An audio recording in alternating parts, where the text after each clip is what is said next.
Good evening, visitors. Welcome to the Australian War Memorial's last post ceremony.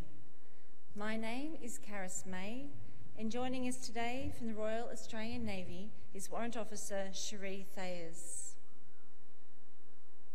Today, we remember the beachhead battles of Gona, Boona and Sandananda and commemorate the 75th anniversary of the fall of Boona. The battles for the beachhead began in November 1942, following the conclusion of the Kokoda Trail campaign. In July 1942, Boona was established as the main base for the Japanese thrust across the Owen Stanley Range towards Port Moresby. As the campaign turned against the Japanese, the beachheads of Gona, Boona and Sandananda were fortified, and the Japanese defenders prepared to hold on at all costs. After heavy fighting, American troops finally entered Boona village on the 14th of December, but the battle was far from over. The Australian involvement began 4 days later, when troops from the 18th Infantry Brigade took up the attack. Over the next 2 weeks, several attacks were repulsed by the Japanese, with heavy losses on both sides. It was not until the 1st of January 1943, when fresh Australian troops attacked with tanks, that the final breakthrough was achieved. Japanese defensive positions fell one after another, and by the next day, the Australians had reached Gurupo Point, completing the capture of the Boona area. American troops attacking from the east, in conjunction with the Australians, captured Boona Government Station. Allied casualties for this operation numbered 2,870, of which 913 were Australians. This number included 306 men killed. More than 1,300 Japanese troops were recorded killed. However, the real number is known to be much higher, with many remains buried in bunkers or unrecovered. Fewer than 50 Japanese soldiers were taken prisoner, which speaks of the ferocity of the fighting. Today, we remember the beachhead battles and the fall of Boona. We pay our respects to the men and women commemorated here on the Roll of Honour, and to the survivors who returned home. We are honoured tonight to acknowledge Mr. John King, the President, ACT Returned Services League of Australia. We welcome veterans who have served, those that are still serving, and the families that support them. We acknowledge the members of RSL and Services Clubs Association, RSL Victoria and RSL Queensland who are watching the broadcast of this ceremony from around Australia. We also welcome tonight members of the Port Moresby sub-branch of the Returned and Services League of Australia. To commence this evening's ceremony, or soon, wreaths will be laid at the base of the pool of reflection by visitors. To commence this evening's ceremony, I invite you all stand and join in singing the national anthem.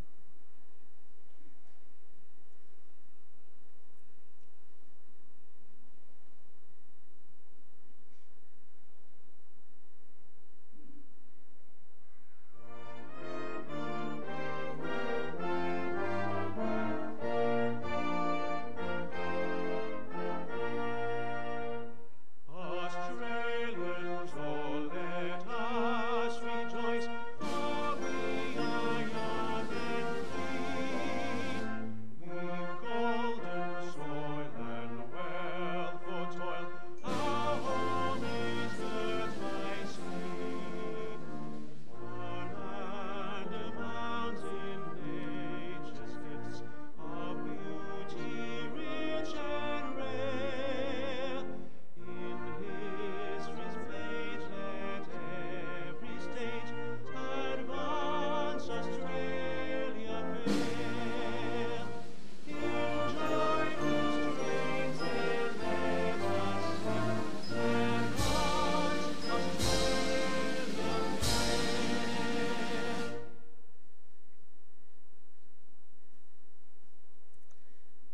The Australian War Memorial was a vision of Charles Bean, Australia's First World War official historian.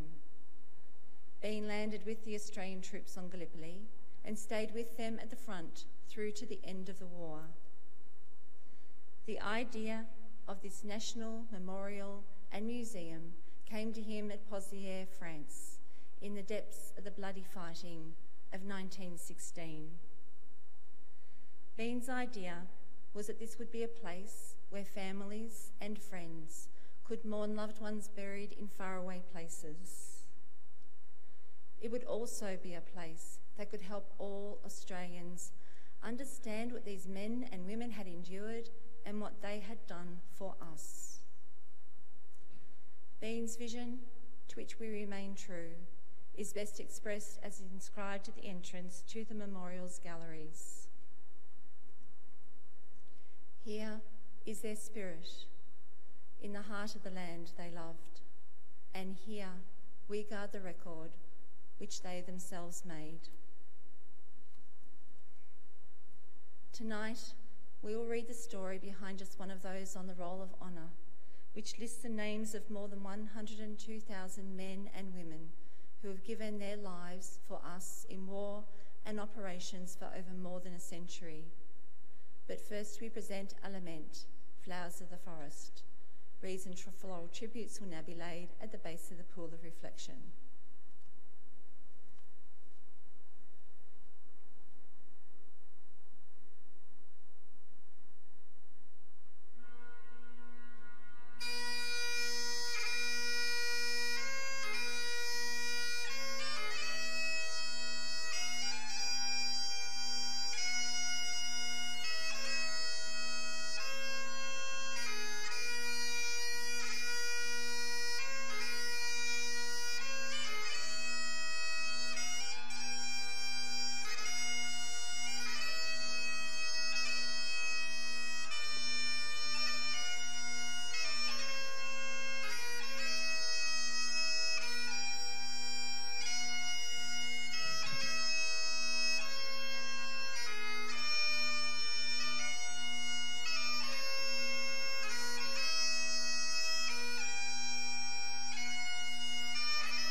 Today we remember and pay tribute to Private Rupert John Fisher.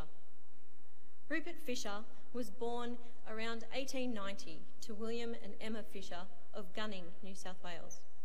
He attended the local public school before going on to work as a labourer in the local district. Fisher enlisted in the Australian Imperial Force in August 1915. After a period of training in Australia, he left for active service overseas with the 5th Field Artillery Brigade in November 1915. Shortly after Fisher's arrival in Egypt, the AIF underwent a period of expansion and training. As part of this process, Gunner Fisher transferred to the 4th Field Artillery Brigade and travelled to France to fight on the Western Front. Now reassigned the rank of driver, Fisher was proved popular with his mates in the artillery, who knew him as Jack. He was an able driver and rose to the coveted position of head driver in the gun team. One of his best mates was Cecil Levi, who lived close to Gunning and had enlisted at the same time as Fisher. Levi later wrote that Fisher was respected by all with whom he came in contact, and his comrades who worked with him loved him as a brother. He was always ready to give a helping hand. In early May 1917, Driver Fisher's Field Artillery Brigade prepared to support an Australian attack on the French village of Bullecourt. The day before the attack was launched, Fisher was working with his team of horses preparing for the operation when a German artillery shell struck the team, and he was seriously wounded. He was evacuated to a nearby casualty clearing station, but died of his wounds shortly afterwards. A chaplain of the Australian Forces wrote to Fisher's mother to say, "I know no one can feel his loss as his mother does, and I know your grief is great. Your son was thought of a lot by his comrades, and the officers spoke of him as being one of the best men in the whole battery, and they were all sincere. All liked him, and he endeared himself to all." The Fisher family ensured their son was remembered in Gunning through a special memorial on the gates to the Anglican Church. The gates were unveiled during a ceremony in September 1918, after which a memorial tablet was unveiled and consecrated inside the church. Today, Rupert Fisher is buried in the Grevillers British Cemetery in France. He was 26 years old. His name is listed on the Roll of Honour on my right among almost 62,000 Australians who died serving in the First World War. A photograph of his headstone is displayed beside the pool of reflection. This is but one of the many stories of service and sacrifice told here at the Australian War Memorial. We now remember Private Rupert John Fisher, who gave his life for us, for our freedoms, and in the hope of a better world.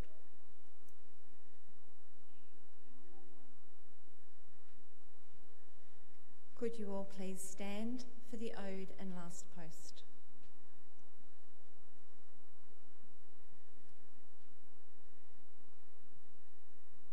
They shall grow not old as we that are left grow old. Age shall not weary them, nor the years condemn. At the going down of the sun, and in the morning, we will remember them.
Lest we forget. Lest we forget.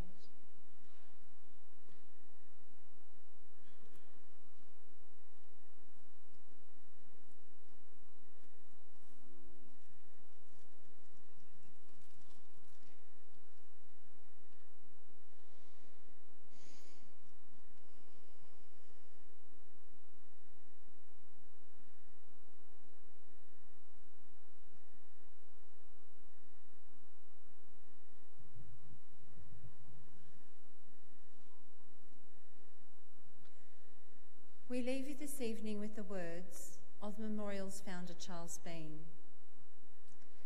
Many a man, lying out there at Pozières or in the low scrub at Gallipoli, with his poor tired senses barely working through the fever of his brain, has thought in his last moments, well, it's over. But in Australia, They will be proud of this. Ladies and gentlemen, girls and boys, that concludes this evening's last post ceremony. We would like to thank you for visiting the Australian War Memorial today, and we wish you all a very good evening. Thank you.